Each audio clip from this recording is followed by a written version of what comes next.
Hello, everyone. I am here today again with Gini Dietrich, who is the founder and CEO of Arment Dietrich, a Chicago-based integrated marketing communications firm. She is the lead blogger at the PR and marketing blog Spin Sucks and is co-author of Marketing in the Round. She is also co-host of Inside PR, which is a weekly podcast about communications and social media. And today we are going to talk about new marketing trends and capitalizing on them ahead of the competition. Gini, how are you doing today? I am well, sir. How are you? Doing good, doing good, doing good. Stoked to dig into this. As I stated right before we got started here, I'm very curious to see what is happening out there or what's about to happen out there. So we're all depending on you to look into your magic glass. My crystal ball. Your crystal ball. My magic 8 balls. Your magic, not the 8 ball, not the magic 8 ball. That's going to give us too much bad news. The crystal ball, and let us know what's happening. So, just to kind of dig into everything here. First off, just please give some direction on. I mean, obviously you're more versed in all this, and you have your pulse on everything, and you have your ways of doing it, and you've been around for a long, long time. But not everybody has been in this space. So, what do you mean I've been around for a long time? In the marketing world. In the marketing world. Not in life. In life, you're you're a young bird, but no, or spring chicken. But in the marketing world, you have you've cut your teeth and you know what's going on. But not everybody. Not everybody's doing podcasts. Not everybody's a co-host of Inside PR, and so everybody, most people out there are not. Or you just really don't know, you know, everybody wants to stay on top, right? But not everybody knows, you know, how to get going with that, what direction, where one should start. So just give your advice before we really dig into the nuts and bolts of everything. How can someone stay on top of any new trends that are developing? Or in other words, what advice can you give to help other marketers or business owners spot a current trend that is developing or about to develop? So I'm going to relate a story of when I really was 22 years old, and I had a boss who knew everything. You would ask her a question about upcoming trends or where the industry was going, and she could tell you exactly. And I remember at the time thinking, how the heck does she do this? Like, I can't understand, A, how she can stay up on all of this stuff, and B, where she's getting all this information. And it turned out that she was just reading. And I think that that's what it is you just have to pay attention to, you know, what you would consider the influencers are talking about. You know, go to conferences, read blogs, watch videos, watch your Facebook Live, pay attention to what people are talking about, not necessarily in the trending topics, but what, you know, the influencers in your industry are talking about. And you can start to see, you know, what's happening in terms of the industry you're in or the marketing industry. You can start to see little pockets of trends because that's what people are talking about. Cool, yeah. And I couldn't agree more. I sometimes feel way smarter than I am just because when somebody mentions something, I'm like, oh, yeah, I've read about that or I know about that. And you don't realize that the people that, or you might not have realized, but that the people you're following, these, you know, experts in the industry, they're the top 0.0001% of people who know anything about marketing. I mean, you know, you take the world, and some people are engineers and doctors, and they don't know anything about marketing. Then you even get into the marketing field, and then those people are the top 0.1% of that.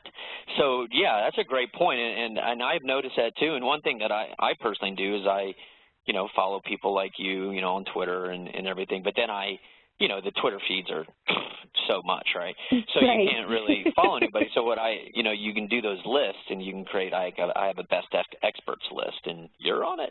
And so yeah. So that way you can you can filter through, you know, pick your top 5, 10, 15, 20 people. And yeah, I've noticed, man, yeah, and I have my readings from them. And that's one idea that I have that has helped me personally, you know, stay on top. You're right. I hadn't really thought about, you know, why I kind of know some of this stuff, but it's because of following people like you all. That's great. Yeah. It's a great pointer. Having a Twitter list is a really good idea because then you can kind of filter out all the noise and just really pay attention to the people you think are going to give you the best information. Yeah, no, it's wonderful. It's wonderful. I don't even look at my regular Twitter feed. I just no, I don't either. the expert one, and because it's not overwhelming, and it's all good stuff. It's all good stuff. Yeah. So, yeah, awesome. Yeah, and then signing up for newsletters and stuff like that. So, yeah, that's a great pointer. I mean, it sounds simple enough, but, again, a lot of the time, a lot of things in marketing are just that. It's just right in front of your face, but you just got to be, have your attention brought to it. Cool. Yep. So, but how do you determine, and speaking of trends, this is good to stay on top of, not necessarily like trends only, but, trends also. But how do you determine, how have you determined whether it's a passing or a long-term trend? Well, that's difficult because you have to test it yourself. So, like, I can give you some examples. At the beginning of this year, Peach was the new social network that everybody was talking about. We've had Ello. We've, of course, had Google+. You just kind of have to use it to figure out if it's something that people are going to be using or not. And Snapchat's a really good example where it was a trend for a few minutes, and now Instagram seems to be taking it over, and it may not exist a year from now. So you kind of have to just test it and try and figure it out for yourself. Some things are going to work really well for business. Some things are going to work really well personally, and some things are not going to work at all. So it really is just a trial and error kind of thing. Cool. Now, what about, this is looking into your crystal ball here. Do you have any pointers on how to anticipate trends before they happen? I mean, I know that probably goes to, that's how you make $1 billion, right? But no, I think it's, no. What do you got to say? I think it's experience, and I was joking about how long I've been in the industry, but it does come with wisdom, and the older you get, the more wise you get, of course. So I think it's a couple of those things, but it's also being able to look at something and go, this is really interesting, and I don't know how or when it's going to affect what we do. But, like, I'll give you a good example: artificial intelligence. I believe artificial intelligence is going to change the job of the marketer drastically in the next 5 years. But I don't know exactly how yet, and so I'm really paying attention to what AI is doing in other industries. It certainly can replace more of the automated tasks that happen in other industries, but there are lots of automated tasks that we do. And, when is it going to kind of take over, and how do our jobs evolve? So even though I'm not going to say that that's necessarily a trend for next year, it's something that I'm definitely researching and keeping an eye on. Cool. But how would you go about deciding if a new trend is something that you should invest your time, energy, and possibly money into? Do you have any sort of benchmark, like, okay, we really need to get going on this, or is it more about, and again, I understand, Gini, I understand some of these questions are going to be incredibly hard to answer because you're trying to, give an answer that, that will span across everybody's personal situation. And as we know, that all of them are unique. But just in general, though, like, do you have any indicators, like when you go, okay, now I'm going to spend, a lot more time, and energy, keeping an eye on AI is one thing, investing into it is another, right?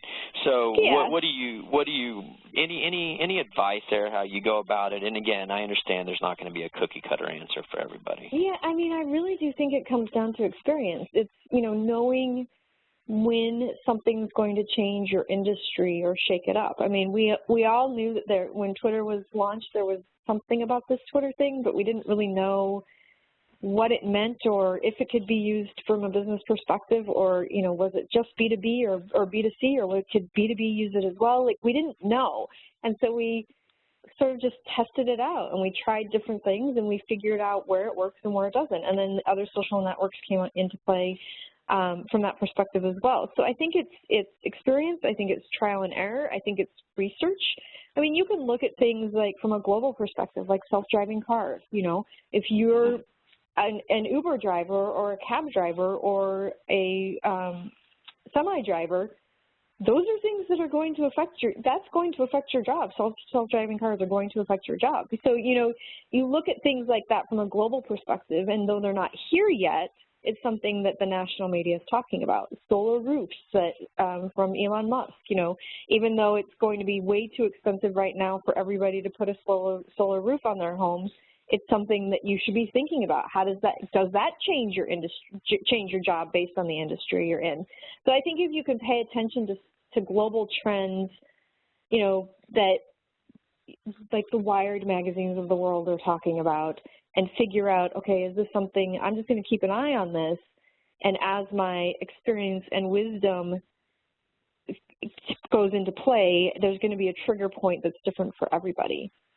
No, I hear you. So what do you personally do when you spot a potential trend? What steps do you personally take to, I say move forward, but I guess the first moving forward is keeping an eye and testing it out and stuff. But what do you assign like somebody, hey, dig into this, or what do you do it personally, or what do you personally do when you see something coming up that you want to try out?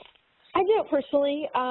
You know, because AI is on my radar, I've been talking to friends who are in the industry. I had a conversation with Chris Penn a couple of weeks ago from Shift Communications because IBM is a client of theirs, and I was asking him about Watson and what that means, and you know, he's pretty close to it, so he was able to give me some information that I don't think is necessarily out there in the world. So, you know, building relationships with influencers in your industry, building relationships with journalists at conferences, having conversations with people about the kinds of things that you think are going to affect it. So it's that research phase. Right now, I think where AI does affect marketing is in the chatbots, you know, and what Facebook Messenger is doing with chatbots and being able to order things. Virtual assistants, I mean, you can have a virtual assistant who doesn't exist schedule meetings for you. It's a robot. So I think that's right now where it's affecting the marketing industry in particular. But, you know, our clients certainly aren't ready for that. So it's just something that I'm keeping an eye on from that perspective. Gotcha. So you've kind of dipped into this, and I would like to spend some time here, and let's talk about some new trends that you see coming up. You kind of mentioned the messenger stuff, and I actually just we've seen a lot about it, but I think just within the hour, I was checking my best expert Twitter feed, and I saw Jay Bear tweet out about that, you know, about Messenger, and I've been hearing this for about a year now. It's just a matter of how do you automate and make it personal, right?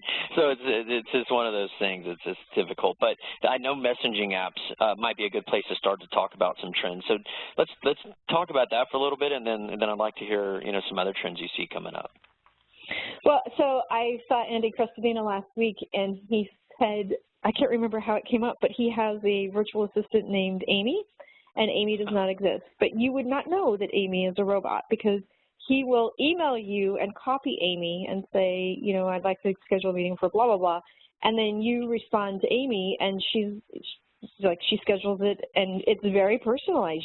You really have no idea that it's a robot.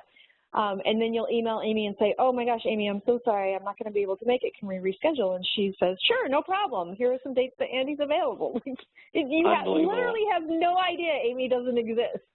So I mean, to your point about it not being personal, it's very personal and kind of scary that, you know, artificial intelligence, I mean, I guess that's why it's called artificial intelligence, because it's very, very intelligent.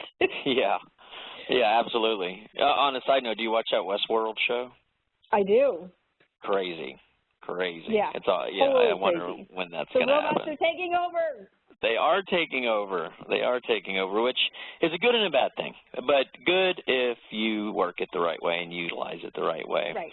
Totally agree. So is there anything else you want to touch on like the Facebook Messenger or, you know, like Kip, I believe it's called, you know, some of these other messaging apps? Do you have any insight on, you know, where it's headed, maybe where to learn more about it, where to how to utilize it, if you are all utilizing it, for anybody, if you have any clients utilizing it, because I know it's kind of a hot topic. It's been one, but I think it's starting to ramp up even more now. Yeah, I mean, we're using it just from like we don't have many clients using it yet, mostly because we do, you know, really manufacturing B2B stuff. So we are really focused on it from, you know, feeding us news, you know, the right kinds of news that we need, and we're trying to keep a very fair and balanced look at it, at news, because, you know, there's so much not fair and balanced out there right now and fake. We're using it I've been using it to schedule things like, I had my mastermind group in town last week, so I had the messenger bot schedule all of our dinners and drink locations and do all the reservations. So I just said, this is how many people, this is the time, this is the area we'll be in, and the bot took care of it, which was amazing. I didn't have to like call restaurants or do open table or anything. It handled all that. So, you know, from a personal perspective, I think it's there and you can use it how you like. From a business perspective, it's not quite there, unless, of course, you are a restaurant or your, you know, B2C is always ahead of B2B. So, you know, making and taking reservations and those kinds of things, it's really good for, but it's not quite there from a B2B perspective yet. Yeah, but you save hours of time there. So what do you use for that? I just did it through Facebook Messenger. Oh, just through Facebook Messenger. Yeah, and you set it up and they take care of it all, huh? Yeah. Yeah. Well, that's nice. Well, what else do you see out there? Even think about like your Amazon Echo. Do you have an Echo? I don't think so. My wife. Oh, so you need an Echo. Well, I have a Alexa, but we don't have. Oh, that's it. Yeah. Okay. So like you can do all sorts of things with this. I mean, you start out by saying, Alexa, play Billy Joel on Spotify, and it does it automatically, so you don't have to go into your phone and open Spotify and find Billy Joel. And I mean, it certainly is making us lazier. You can be cooking and run out of salt and say, Alexa, add salt to my shopping list, right? So it's doing all of that for you. But now you can also add skills. So you can play games with Alexa you can play hide and seek with Alexa. I keep saying her name and she keeps beeping on. I should unplug her. I got a tip for you. You can make her cuss if you say Simon Says. All right. That's a trick we found out. That's awesome. But there's this world that we live in is very minority reportish. I mean, it's kind of cool, but it's definitely going to affect business and marketing in the next couple of years. Sure. So what else? What else do you see out there coming up? You know, from my perspective, you're really tracking your efforts and measuring, especially from a public relations standpoint, measuring against real business goals, business outcomes. I think it's really hard for marketers in general to do that, and so we continue to sort of push that. Video, you know, you've got Facebook Live, you have Periscope, you have Instagram stories, you have Snapchat, you have all of this video.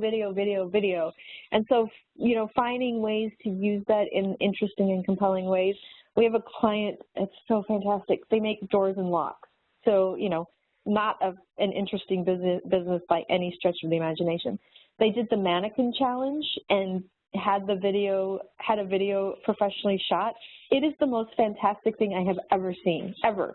And you get to see their warehouse and their, you know, office staff and all that acting like mannequins. It's fantastic. So using video in interesting ways like that, you know, letting people see sort of the innards of your company without giving away company secrets, you know, you can take advantage of those kinds of things from a video perspective. Yeah, no, and a lot of this comes down to here are the tools, but hey, you still gotta be creative, right? You have them, but you can't, you know, you're not gonna find a magic wand or an answer and like use this and it's gonna kill it. No, here's a tool to use and take your creativity and or whomever's creative around you and think through, you know, but you need to know that these things exist so that you can then apply it. So that goes back to keeping your pulse, constantly reading and staying, you know, following these experts and they'll lead you in. What's great about all, you know, pretty much every expert I've ever come across is they love sharing information, right? They know that, you know, the more they give, the more it comes back, and they might be giving away almost an SOP or, you know, an order of instructions of how they do something, which in the past would have been company secrets, and now it's like, screw it, here, do it yourself, right? But here, you know, I can do it better. So, but yeah, so they're very good at just giving away everything, really. So you just got to stay on top of it. What about, we've talked about this in the past a long time ago, and now some more time has passed. I think there's a podcast we did, if everyone wants to go check it out, on virtual reality. But again, more time has passed. Has anything changed in the last 6-9 months on virtual reality that you see coming up? I'm trying to decide. I can't decide on it because I feel like, we've got the 360 photos, which are cool, but don't really do much, right? I mean, it's cool if you want to see the Louvre or you want to go to the Art Institute in Chicago, or it's that kind of stuff is really cool for. But I'm trying to decide if we're actually going to just piggyback over virtual reality and go right into AI. And I kind of think we're going to, because there isn't a really, other than, the businesses that make sense, video games, museums, things like that, where it totally makes sense. But I think the rest of the business world is going to jump over it. And it's so expensive. I mean, I can't, again, this is the famous last words of somebody who isn't on a trend, but I can't imagine virtual reality becoming mainstream due to costs. I just can't. I'm trying to wrap my brain around, like, how or when mainstream people will either, now of course, costs come down on everything. If you look at what microwaves used to cost in the 1970s, it blows your mind, right? So costs come down, but still, it's like, when is that going to come down? And then you got to have the producers part of it, which, video costs aren't good. So yeah, I just keep my eye on it, but I'm trying to find a way where it becomes more mainstream for non-big production budgets, because you need that if you're going to produce a virtual experience. Yep. But you're right, you can still do the 360 videos and stuff like that. Oh, yeah, and that's easy. Are very affordable. That's affordable, yep. Totally agree. But I don't necessarily know that it makes sense for other businesses. Yeah. So, I hear you. No, but you say AI, I guess, is that more the chatbots and stuff like that, or are there other applications you see on the horizon where, what are some other things that AI would span, and give us some tangible examples of how that might, how if we leapfrog. It's going to span everything. I mean, my friend Chris was telling me about a girl who had a certain strain of leukemia, and her physical doctors couldn't figure out what it was, and so they put her blood profile into Watson, the IBM Watson, and it spit out in 30 seconds a diagnosis, and it was correct. And it was something that, her doctors couldn't figure out. So you have it. So if it can do that, think about all the things in your job that you do the same way every day that it can take over. So if it can diagnose a certain strain of leukemia in 30 seconds, it's here. It's going to change the way that we do our jobs. And they keep talking about how the kids that are starting school right now are preparing for jobs that don't exist yet, and we don't know what they'll be. But that's because artificial intelligence will be doing so much of what exists today. Mm-hmm. Well, and that's good news as well, is at least from a business owner take on it, is there is so much talent coming into the marketplace with all these different things, which will keep the cost down on it all. 4 or 5 years ago, every developer coming out of college was asking for 6 figures, and now now they're getting paid probably a third or quarter. I mean, a third to half of that now. Just because it's simple supply and demand. But it's also good in general, though, just for the world, Mark. If you have all these people who are learning this other skill set, it's nice to have more people out there doing, figuring stuff out and doing stuff. But again, totally there's just so much talent that's coming in with those skill sets, and I totally see it. So what about in the B2B world? Anything coming up that you see? I know there's all talks of automation, and that's kind of a little bit old, right? Isn't that crazy? But anything that you see out there that we should keep our eye on?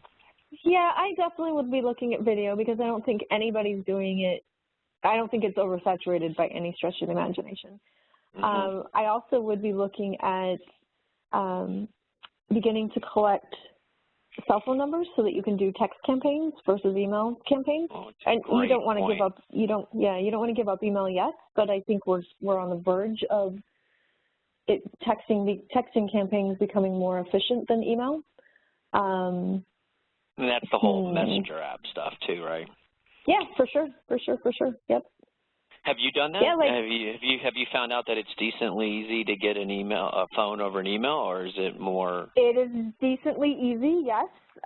We have probably a database of, if I were to just guess off the top of my head, about 2,000 cell phone numbers. We haven't used them yet, but we have them. Well, that's good. And on the side note, you can turn those in. I mean, you're going to need a lot of phone numbers, but you can eventually turn those into Facebook custom audiences and stay in front of them that way as well. So, yeah, that's cool.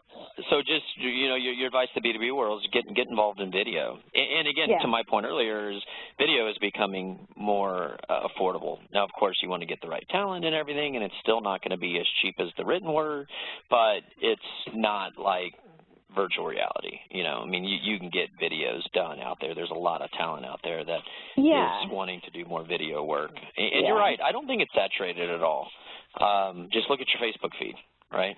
Right. How much are videos? You hear video, but you don't see them as much as you would think, as much as you've heard about it. And I guess that's just the whole well, what do we do? What do I shoot? But just think about it. Like, what kind of message do you want to get out there? It could just be a doctor talking and giving a tip, but it's personalized that way. What about in the B2C world? Anything coming up?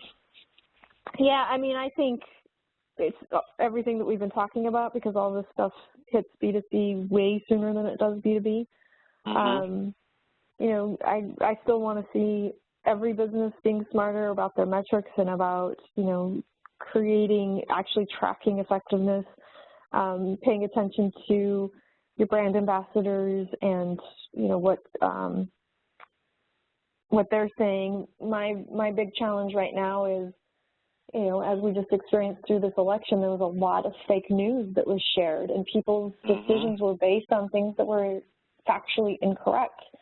And so when you look at that from an election standpoint and how successful it was, you have corporations who say, well, what if we did that to our competitors? And while it's not ethical and it's not right, it's going to happen.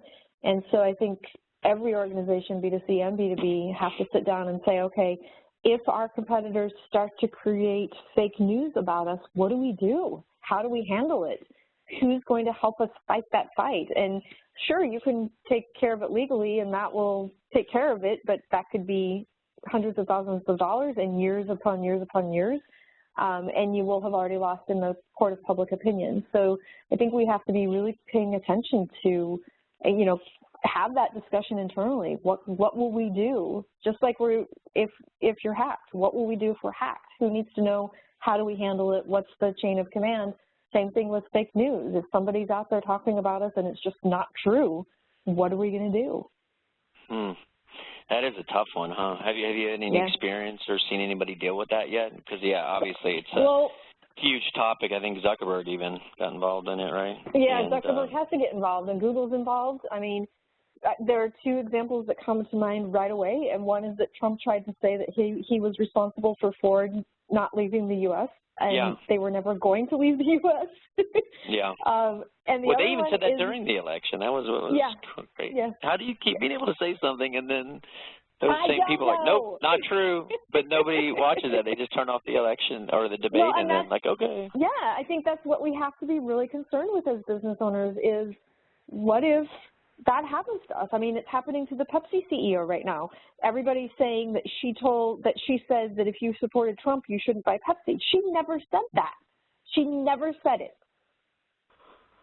That's crazy. Same with Buffett, I believe it was, right? Or I think it was his tax return. He's like, nope, not true. Here are my tax returns. Not true. Maybe if you know anybody that can get to Mark Zuckerberg, tell him to create a Facebook fact checker or something like that. Well, I think that's the next step. He came out and said we're paying attention, and certainly any fake news site cannot have access to our ad network, which is where they're making money, which is part of the reason that they're doing it. But you also have to be prepared for the people who aren't doing it to make money. They're doing it to kill their competitors or kill a reputation, and that's where communications or PR comes into play, right? Because you have to be really diligent about that. I mean, you could have that happen to you. I could certainly have it happen to me. And what do when somebody's out there saying you said something that you didn't say? It's frustrating. Frustrating place we are in this world. But the good news, at least a little bit, is that a company like Facebook, who is the mega giant as far as communication goes in this world, probably I mean, for sure, number one, right? They seem to care. They seem to care about it. I mean, just I think it's from a business aspect, and I think they have as much money as they're ever going to need. So hopefully they're able to in a position to make decisions that aren't based on money. Right. And so let's hope that they come out with something, because it is very frustrating. And it's just I think we also did a podcast on me and you did on journalism and integrity in journalism, and this falls into that. And there aren't a lot of answers, but you need to be prepared. So what can you give somebody a resource to go to as far as how to deal with? Have you written a blog on that by chance? I have. Yeah. I have. Okay. What's the URL link to it? I would do fake news. Just go to SpinSucks and do, search either fake news or crisis communications. Okay. Both topics will help with that. Okay, cool. But yeah, I mean, I think it has to go into your crisis preparedness plan, and it's the same conversation that you should be having about cybersecurity.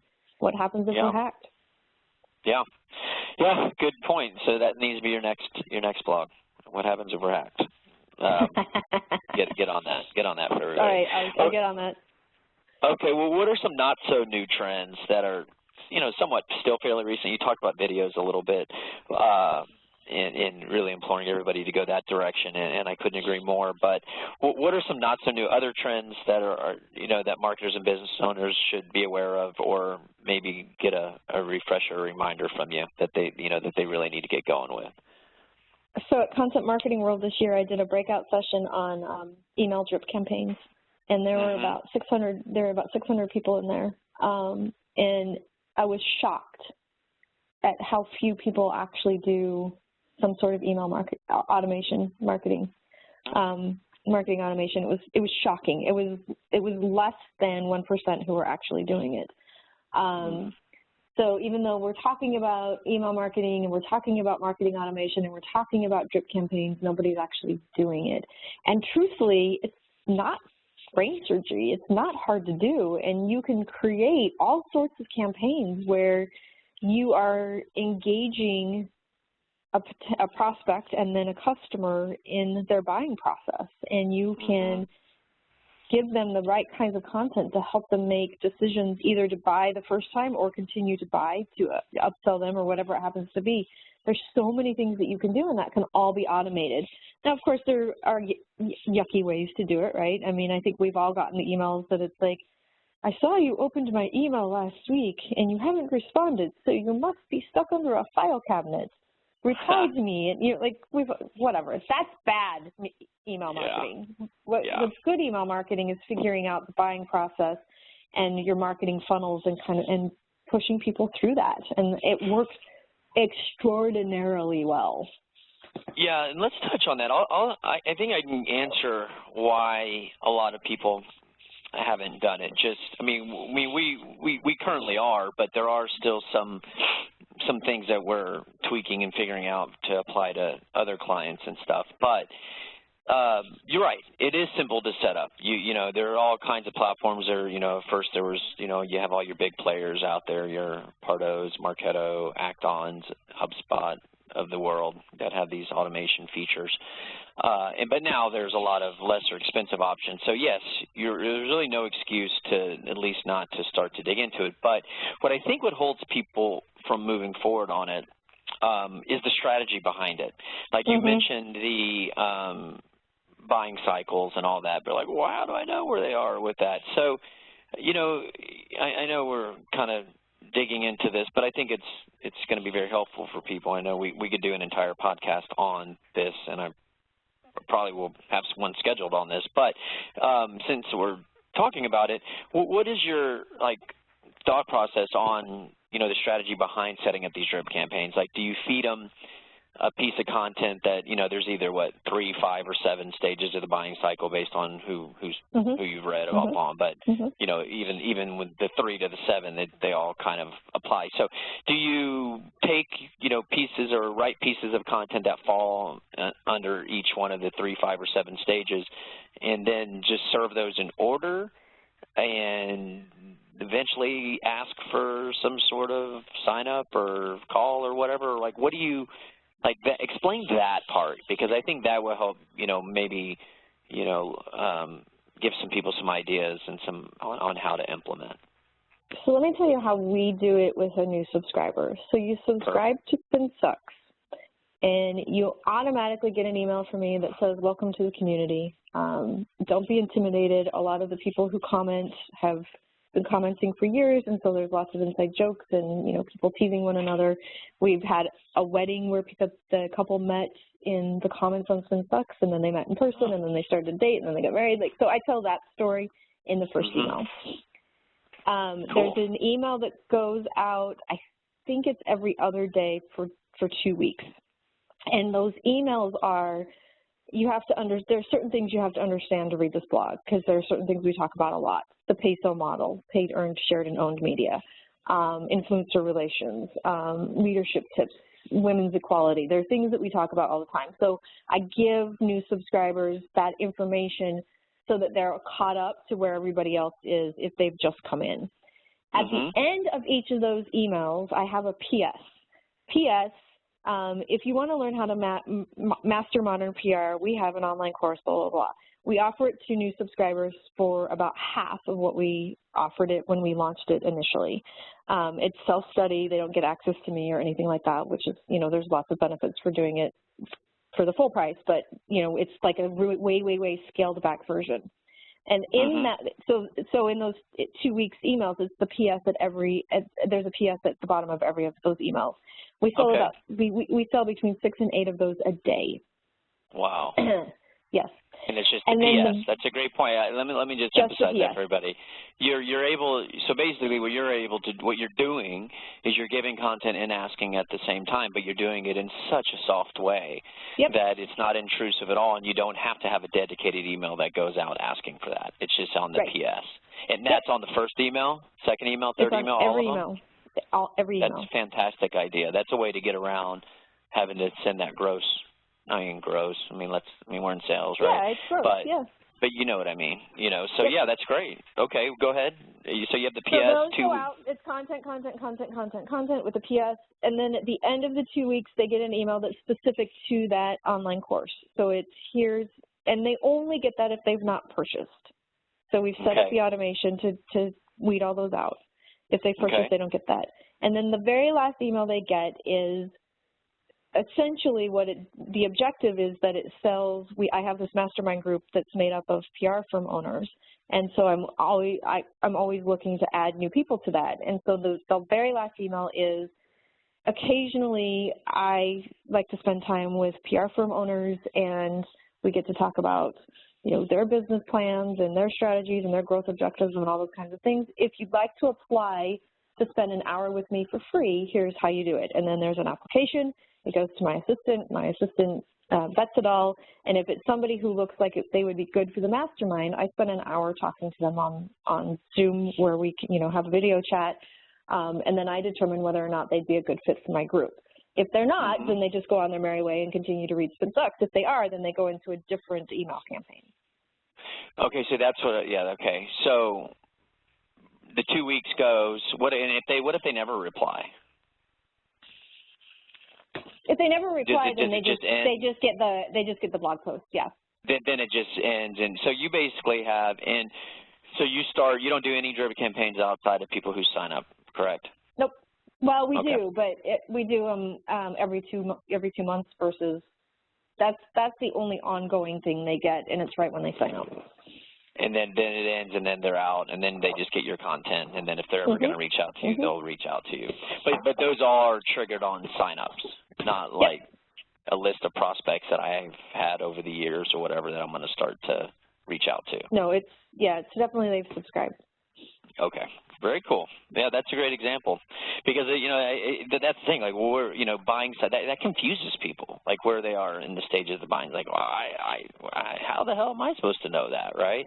But so you kind of just lead them through based on different pieces, and then hopefully they're on one of those stages of the buying cycle, right? Okay, very cool. Well, what is do you have anything else you want to mention? Any other not so new trends? I would say that's probably the big one. Is I was truly shocked because I said, how many of you are using email drip campaigns, and about 6 people raised their hand. That's crazy. Yeah. Like, what?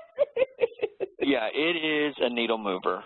Email is a needle mover. Now the thing about emails is hugely effective. Yeah, it's huge, but again, it all ties together. You got to be putting the content out to get people's attention, to sign up and do all that. But then once you do that, like, yeah, okay, now don't waste this opportunity. So yeah, good stuff. Now, what is a trend you are so glad went away? I'm sure you have a couple.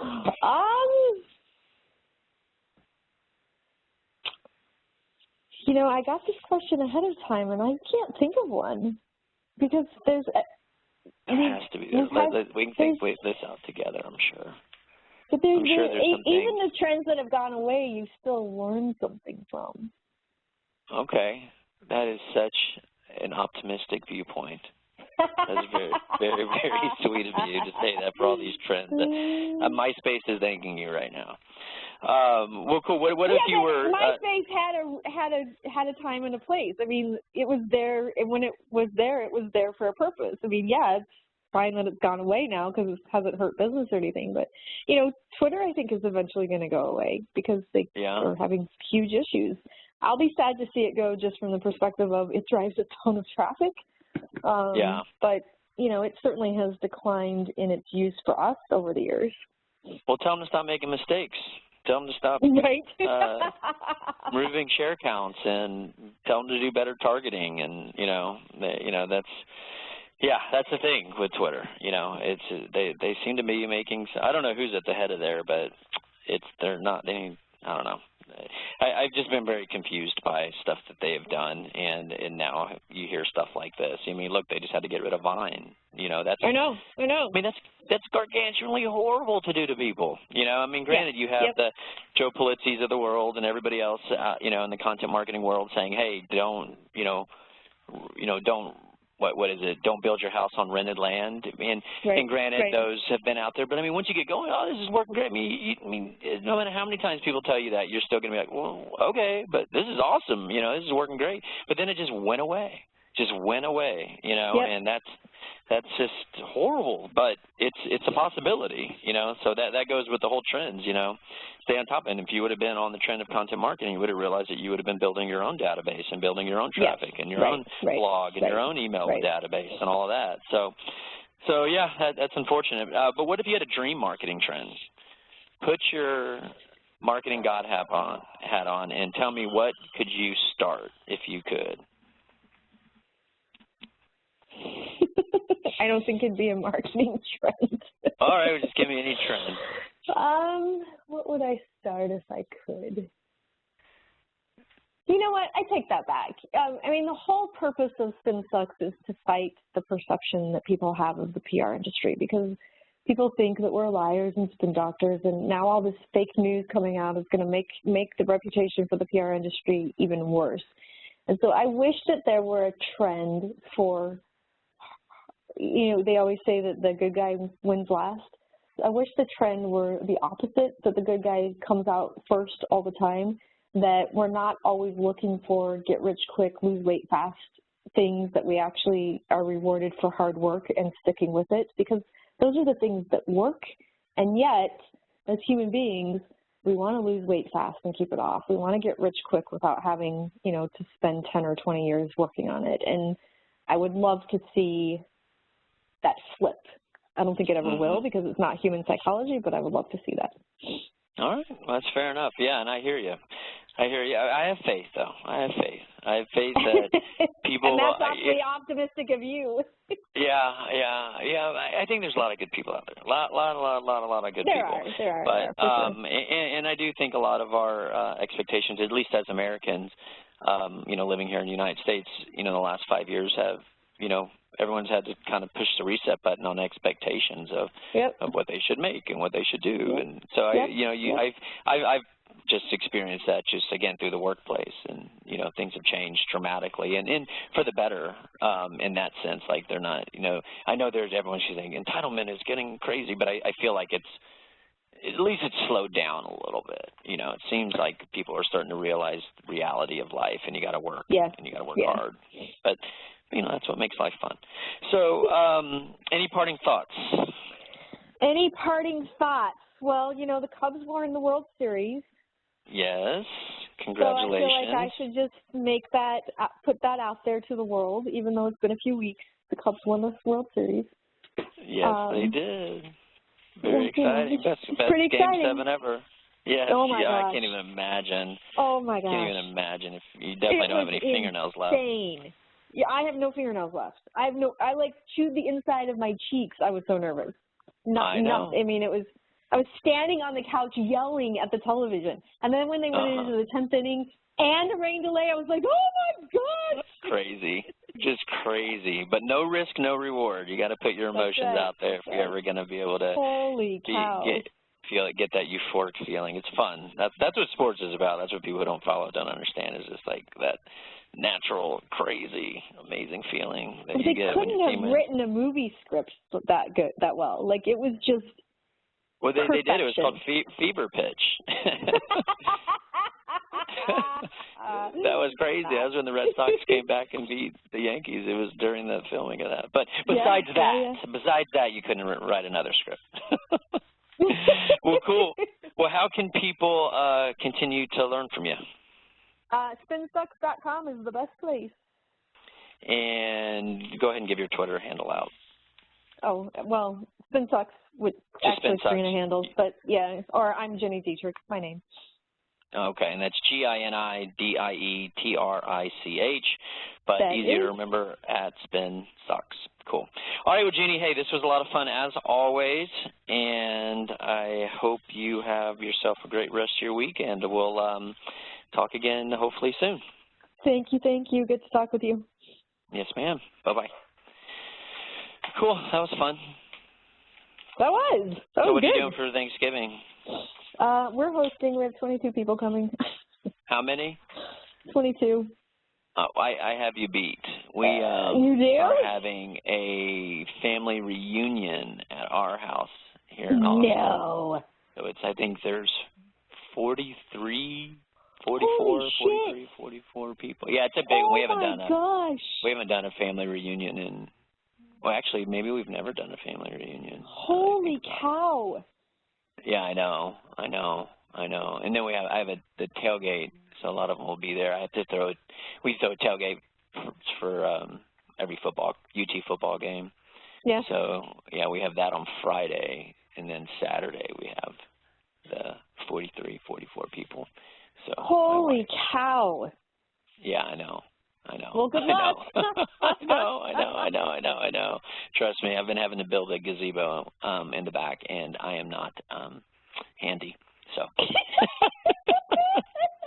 yeah.